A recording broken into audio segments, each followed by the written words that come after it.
Muito bem, Joe Biden tomou posse como 46º presidente dos Estados Unidos. No discurso de posse, o democrata de 78 anos defendeu a União e garantiu que vai governar para todos os americanos. Biden relembrou o episódio da invasão do Capitólio no último dia 6 e afirmou que a democracia prevaleceu. Ele disse o seguinte, abro aspas, temos que nos unir para enfrentar nossos inimigos. Raiva, ódio, extremismo, violência, doença, desemprego e desesperança. Com união podemos fazer grandes coisas, coisas importantes. Fecho aspas. Pela primeira vez em 150 anos, a cerimônia de posse não contou com a presença do presidente anterior, no caso Donald Trump, que viajou para seu resort na Flórida horas antes. Mais cedo, o ex-presidente discursou e se despediu, dizendo que voltará de alguma forma. Trump deixou uma carta para Biden no Salão Oval da Casa Branca. Esse é um panorama geral, mas eu quero saber dos detalhes com Duda Teixeira da Cruzoé. O que você viu? O que você tem para contar para a gente? O que você achou daquela cerimônia toda? Eu vi a Lady Gaga cantando o hino dos Estados Unidos. Você gostou da apresentação, Duda? Eu confesso que eu não sou muito fã da Lady Gaga, mas impressionante. Tinha a Jennifer Lopez ali também, né? O Biden tem problema para escalar cantores e atores famosos aí para fazer as coisas dele, né? Exatamente, são muitos artistas lá que defendem muito mais o Partido Democrata do que o Partido Republicano. Vários estavam dispostos a participar da cerimônia hoje. Então, Duda, o que aconteceu lá? Como é que fica também a situação do Donald Trump, já que houve o impeachment aprovado na Câmara? Eu li já declarações do Mitch McConnell, o líder da maioria republicana, até ontem, e agora passa a ser o líder da minoria republicana no Senado, que passa a ser controlado pelo Partido Democrata. Há uma cisão muito grande na direita americana entre o pessoal que embarcou, aderiu ao Donald Trump e a esse trumpismo final, inclusive com a invasão do Capitólio, e outro pessoal que não se agradou disso tudo. Também fica aí uma incógnita sobre o futuro do partido. Então, o que você tem para contar para a gente? Olha, Felipe, em relação ao Partido Republicano, né, como é que vai ficar o partido e essa questão do impeachment, o Trump segue tendo uma importância grande no partido, tem um número aí, 36% dos que se dizem republicanos dizem que são trumpistas, mais do que republicanos tradicionais, né? E o Trump, no discurso dele, ele fala, a gente vai voltar de algum jeito, que ele não sabe muito bem qual que é, mas existe essa possibilidade realmente dele se candidatar em 2024, né? Em relação ao impeachment, acho que a gente tem que ter um pouco de cuidado. O Biden está com esse discurso de unidade muito forte, né?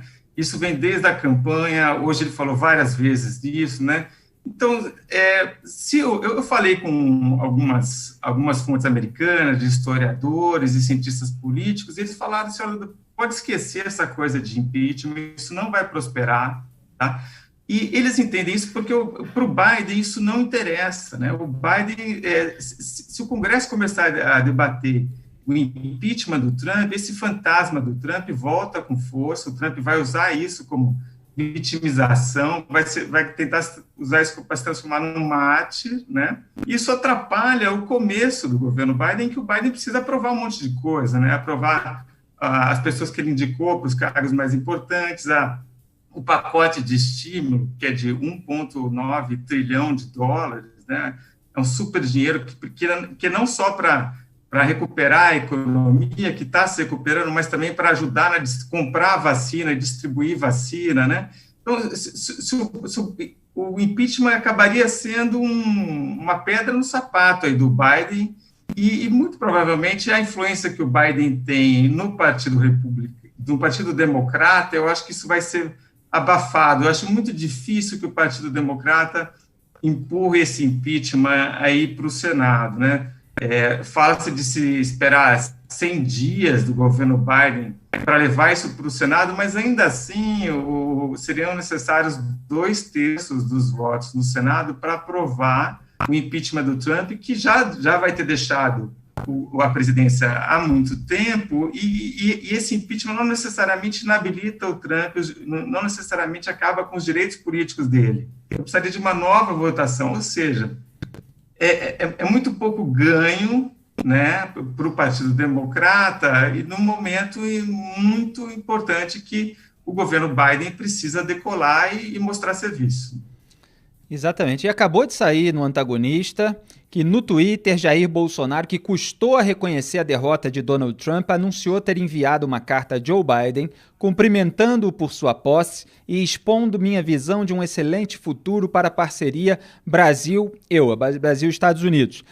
Abro aspas, cumprimento Joe Biden como 46º presidente dos Estados Unidos. A relação entre Brasil e Estados Unidos é longa, sólida e baseada em valores elevados, como a defesa da democracia e das liberdades individuais. Sigo empenhado e pronto para trabalhar pela prosperidade de nossas nações e o bem-estar de nossos cidadãos. Fecho aspas aí para o tweet do Jair Bolsonaro, que quem acompanha esse programa no YouTube está vendo na tela. Na carta que enviou ao novo presidente, o brasileiro diz ser admirador de longa data do país, né, dos Estados Unidos, e ter corrigido os equívocos de governos brasileiros anteriores, que, segundo ele, afastaram o Brasil dos americanos, contrariando o sentimento de nossa população. Então tem lá a íntegra no site oantagonista.com da carta do presidente do Brasil ao atual presidente dos Estados Unidos, o Joe Biden, eleito apesar de tudo aquilo que o próprio Bolsonaro e toda a sua claque bolsonarista falaram nas redes sociais, sendo que as acusações de fraude nas eleições, Duda, geraram dezenas de recursos que foram rejeitados. Aliás, o número 60 está sendo muito repetido, foram 60 recursos rejeitados, mas houve a rejeição por parte, inclusive, de republicanos, incluindo aí os juízes da Suprema Corte americana que foram indicados pelo Donald Trump, como apontei, inclusive, nos meus artigos na Cruzoé. Os 3 indicados pelo Donald Trump rejeitaram aquela ação do Texas. Naquele momento, muita gente ali que torcia para o Donald Trump viu que a derrota finalmente tinha chegado, mas perdeu. Está perdido e o Bolsonaro já manda essa carta bastante tarde. A carta vem tarde porque pegou muito mal, né, quando o Bolsonaro realmente ele disse que poderia ter ocorrido uma fraude na eleição americana, né, e nem para um presidente, nem para um chanceler brasileiro, Ernesto Araújo, a gente não tem que ficar se metendo assim em assuntos domésticos, né, internos de outros países, né, ainda mais para dizer que a democracia americana, que é muito mais consolidada que a nossa, está correndo perigo, né? Então, assim, de vez em quando, vamos lá, o Bolsonaro tenta corrigir o que ele fez, né, e fazer a coisa certa, que a postura que tem que ser de tentar trabalhar junto com os Estados Unidos, né? Hoje, o embaixador brasileiro, o Nestor Foster, estava lá na cerimônia, né, no juramento do Biden, e publicou ali, olha, a gente quer trabalhar junto, ampliar a nossa agenda bilateral e tudo mais. No começo do governo Biden, eu imagino que o Brasil vai ser um pouco esquecido, né, quer dizer, o Biden tem muitos outros problemas para resolver, e é isso de pandemia, e recuperar a economia, e a China, e o Brasil... Agora, o Brasil, esse ano, o que a gente vai ter que acompanhar de perto, agosto, setembro, é quando nós vamos ter a época de queimadas aqui no Brasil, né? E eu quero ver como que vai ser a resposta brasileira, porque muito provavelmente a gente vai ter os americanos acompanhando isso de perto, e se tiver muito incêndio, queimado e desmatamento, eles certamente vão falar alguma coisa, né?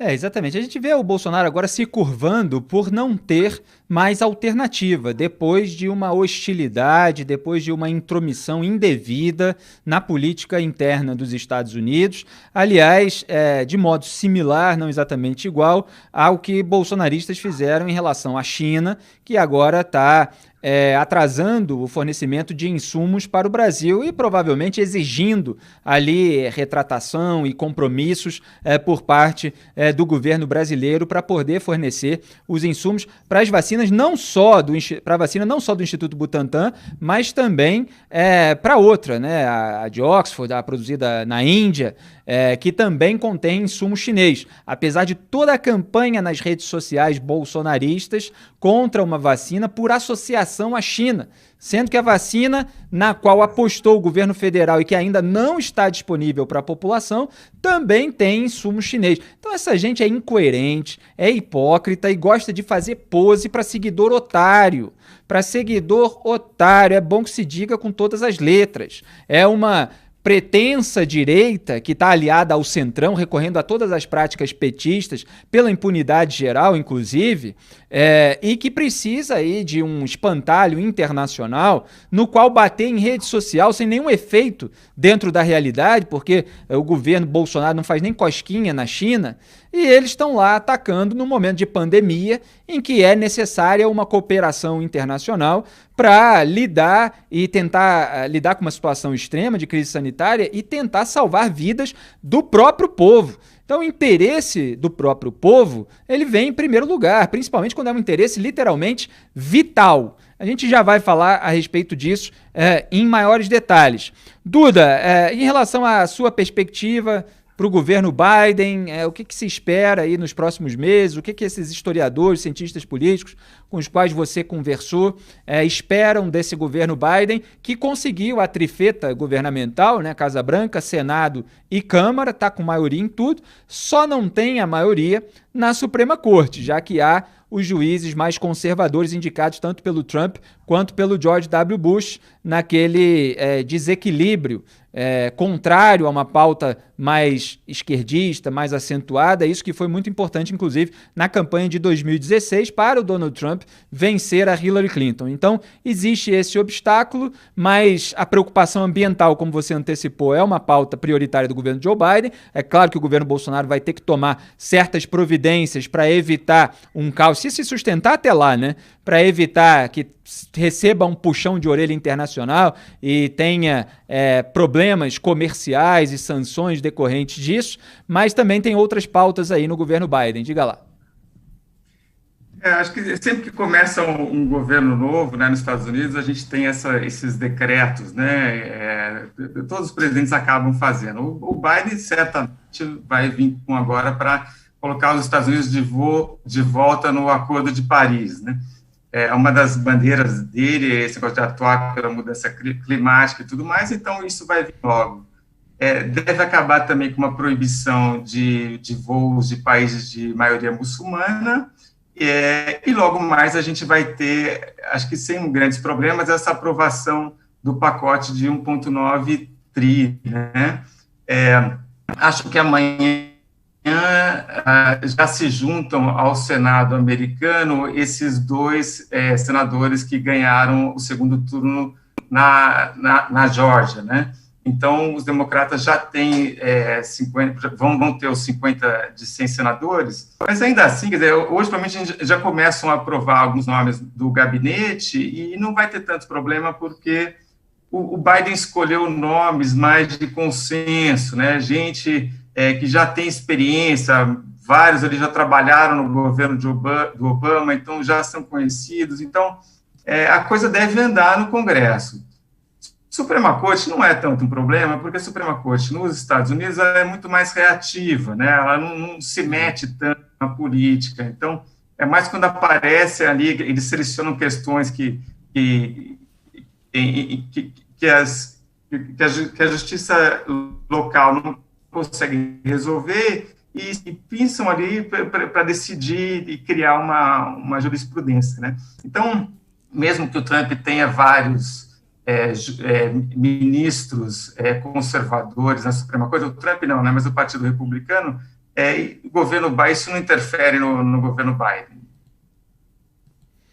Legal, Duda. E, aliás, ontem saiu notícia também de um decreto do Trump que estava abrindo a possibilidade de viajantes oriundos do Brasil entrarem nos Estados Unidos, o que estava restrito em razão da pandemia da Covid-19, mas logo a assessoria do Joe Biden, da equipe dele, já veio a público para dizer que isso não seria aberto. O Trump talvez até possa ter desejado fazer algum afago ao Jair Bolsonaro em agradecimento à tamanha subserviência dele enquanto o Donald Trump esteve no poder, enquanto fazia essas acusações de fraude, enquanto incitava aí o povo a protestar na frente do Capitólio, que resultou naquela invasão com 5 mortes contadas no final, mas, portanto, o Biden pretende manter aí esse impedimento para a entrada de alguns países que ainda estão tendo problemas para lidar com a pandemia da Covid-19, né, Duda? Essa questão da pandemia é central para o Biden e ele não vai aceitar uma medida de último minuto ali do Trump para abrir fronteira, sendo que ele vai ser o responsável agora se tiver um aumento de casos nos Estados Unidos, né? Essa medida do Trump não era só para o Brasil, eram outros países também, mas o Biden, obviamente, vai preferir fazer tudo o possível para evitar um aumento de casos agora no mandato dele, né? Exatamente. Duda Teixeira, muitíssimo obrigado pela sua participação nesse dia de posse do novo presidente dos Estados Unidos, Joe Biden, e de adeus do Donald Trump, o ídolo aí do bolsonarismo, que perdeu os jantares, né, das comitivas lá na Casa Branca, lá com o Trump. Agora não vai ter mais isso pro Dudu Bananinha, não. Boa noite, Duda. Um grande abraço, bom trabalho. Boa noite, Felipe. Obrigado pelo convite aí. Um abração.